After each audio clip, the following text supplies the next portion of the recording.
Hello hi welcome to Aadya media. ఈరోజు మనతో పాటు ఉన్న గెస్ట్ ఇమ్మందు రామారావు గారు, సీనియర్ జర్నలిస్ట్. ఆయనతో మాట్లాడు. హలో సార్, నమస్తే. నమస్తే బాబు. ఏంటి సార్, కాంగ్రెస్ పార్టీ ఎలా ఉంది తెలంగాణలో?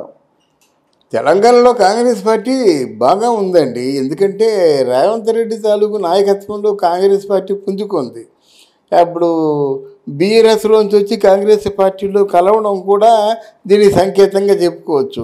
కొంతమంది మన బీజేపీ పార్టీలోంచి వచ్చి కూడా కాంగ్రెస్ పార్టీలో కలుస్తున్నారన్నమాట. ఏదేమైనప్పుడు కూడా కాంగ్రెస్ పార్టీకి నైతికంగా అర్హత ఉందండి. ఆ తెలంగాణ ఇచ్చింది కాంగ్రెస్ పార్టీ కదా. 2-3 సార్లు వచ్చేసి సోనియా గాంధీ పిచ్చోళ్ళారా మీకు, నేను తెలంగాణ ఇచ్చి దేశంలో మొత్తం అన్ని ప్రాంతాల్లో కూడా కాంగ్రెస్ పార్టీని నేను కోల్పోయాను, ఇంత అన్యాయం చేశాడు మీ కేసీఆర్ అని ఒక మాట మాట్లాడితే చాలు మళ్ళీ మనుషులు తెరబడిపోతారన్నమాట. అలాగే రాహుల్ గాంధీ వచ్చినా, ప్రియాంక గాంధీ వచ్చినా సరే ఈసారి బాగా క్యాంపెయిన్ మెయింటైన్ చేసినట్టయితే డెఫినెట్గా తెలంగాణలో కాంగ్రెస్ పార్టీకి అవకాశం ఉంది. ఇప్పుడు పోటాపోటీగా ఉన్నారు. ఇప్పుడు కేసీఆర్ కూడా తక్కువ చేయటం లేదు. పెన్షన్లు పెంచుతున్నాడు, ఉద్యోగాలు పెంచుతున్నాడు, ఉద్యోగ నోటిఫికేషన్స్ ఇస్తున్నాడు. ఎంతవరకు తను చేయాలో అంతవరకు చేస్తున్నాడు అన్నమాట. కేసీఆర్ పరిపాలనలో వేలెత్తి చూపించడానికి ఏమి లేదు. అర్థమైందా? చాలా తెలివిగా చేస్తున్నాడు. తర్వాత గొప్ప విషయం ఏంటంటే లాస్ట్ టైంకి ఇప్పటికి ఎప్పుడైతే కూతురు కవితనేమో లిక్కర్ స్కామ్లో ఇరికించారో టక్మని బీఆర్ఎస్ పార్టీ అన్నారు.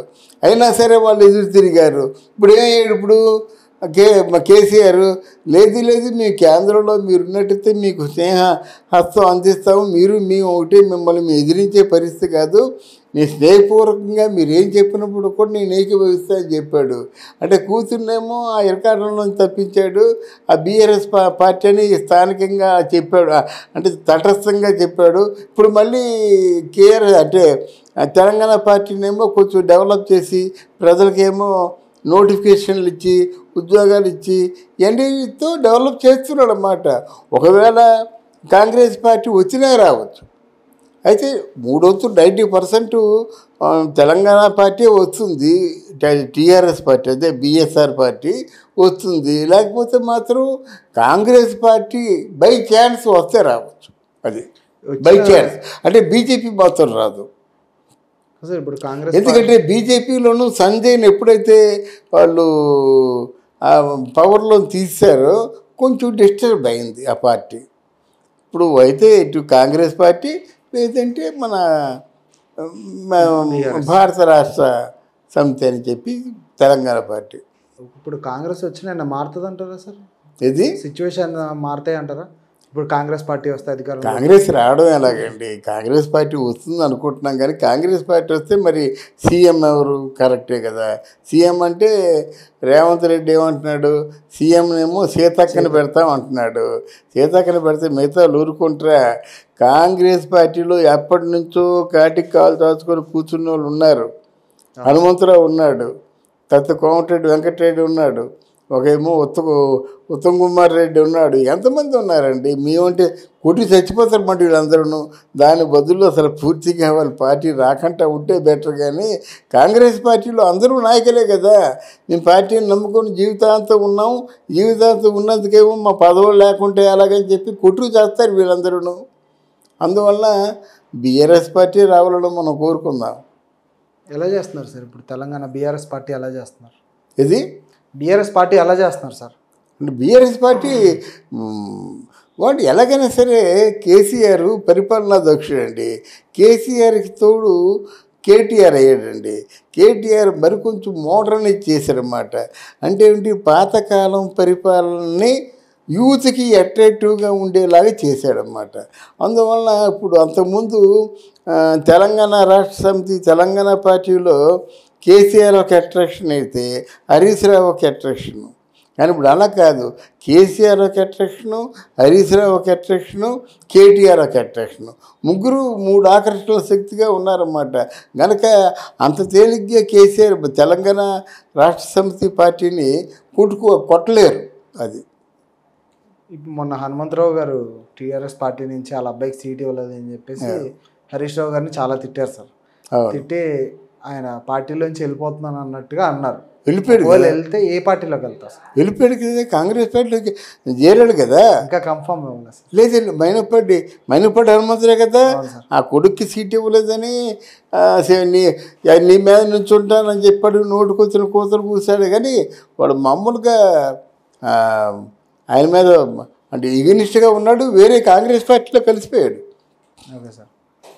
ఎలా ఉంటుంది? కలవకపోయినట్టయితే కలవడానికి సిద్ధంగా ఉన్నాడు అన్నమాట. అది ఎలా ఎన్ని సీట్లు రాబోతాయి సార్? ఇప్పుడు కాంగ్రెస్ పార్టీకి చాలా పెద్ద సీనియర్ నాయకులు అందరూ చాలా మంది ఉన్నారు దాంట్లో. అవునండి. ఎన్ని సీట్లు రావచ్చు అంటారు మీ అంచనా ప్రకారం? కాంగ్రెస్ పార్టీకి ఎన్ని సీట్లు అంటే మామూలుగా 40 దాటొచ్చండి అంతే. 40 సీట్లు వస్తే నెక్స్ట్ టైం కూడా ఛాన్స్ ఉంటుంది కదా సార్? ఎలా ఉంటుంది? 2024 కాకపోయినా దాని తర్వాత 2029లో ఉంటుందేమో. అప్పుడు చూసుకుందామండి. అప్పటికి ఎలా ఉంటుందో చెప్పలేం కదా. మీకు 19కి ఇప్పటికి ఎంత తేడా ఉందండి? అంతే కదా. 19లో ఇంత ఆస్తులు లేవు కదా కేసీఆర్కి, 19లో ఇంత ఆస్తులు లేవు కదా కేటీఆర్కి. అందువల్ల మరి మారారు కదా. ఆస్తులు పెరుగుతున్న కొద్దీ వాళ్ళకు కూడా నిర్లక్ష్యం వస్తుంది. ఎందుకురా చాలా 10 సంవత్సరాలు పరిపాలించాం, దీంతో 15 సంవత్సరాలు కేసీఆర్కి, ఇంకెన్ని సంవత్సరాలు పరిపాలిస్తాడు? ఈయన జ్యోతి బొత్స 20 సంవత్సరాలు 10 సంవత్సరాలు పరిపాలించడానికి చాలు. ఈ మాత్రం పరిపాలిస్తే చాలు. చాలా గ్రాండ్ సక్సెస్ కింద లెక్క. మోదీ 15 సంవత్సరాలు పరిపాలించాడు, కేసీఆర్ కూడా 15 సంవత్సరాలు పరిపాలించాడు. అది ఇప్పుడు 2024లో హ్యాట్రిక్ కొడదా అంటున్నారు సార్. అవును. 2029లో కూడా నెగ్గుతా అంటున్నారు. ఎలా సార్ అదే? 29లో నెగ్గడం ఉండదు. ఇప్పుడు సహజంగా ఒక పోటాపోటీగా కాంగ్రెస్ పార్టీని తెలంగాణ పార్టీ ఉంటుంది. ఒకవేళ పొరపాటున కాంగ్రెస్ పార్టీ ఓడిపోయినట్టయితే 29లో కాక్షూర్ గెలుస్తుంది అన్నమాట. కాంగ్రెస్ ఖచ్చితంగా తప్పకుండా వస్తుంది. ఎందుకని సార్ బీజేపీ పార్టీని టీఆర్ఎస్ ప్రభుత్వం ఎప్పటి నుంచో పడదు? బీజేపీ పార్టీ అంటే బీజేపీ పార్టీ ఇక్కడ స్థానిక నాయకత్వాన్ని ఎప్పుడైతే మార్చారో అక్కడ ఉన్నటువంటి ఆ బీజేపీ పార్టీలో ఒక నిస్పృహ బయలుదేరిందండి.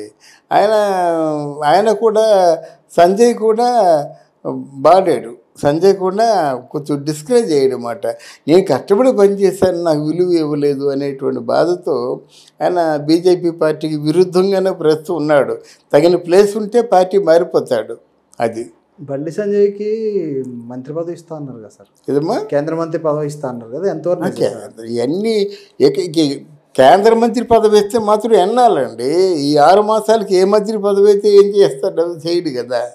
అందువల్ల ఆయనకు ఉంటే ఆయన మంచి పొజిషన్ ఎక్స్పెక్ట్ చేశాడు. ఒకవేళ బీజేపీ నడితే బీజేపీ పవర్లోకి వచ్చినట్టయితే ఆయనకి ముఖ్యమంత్రి అయ్యే ఛాన్సెస్ ఉంటాయనేమో ఆశపడ్డాడు. అది లేకుండా నీరు గార్చాడు. అది బాధ. Okay sir, thank you sir. Thank you అమ్మా, థ్యాంక్ యూ వెరీ మచ్.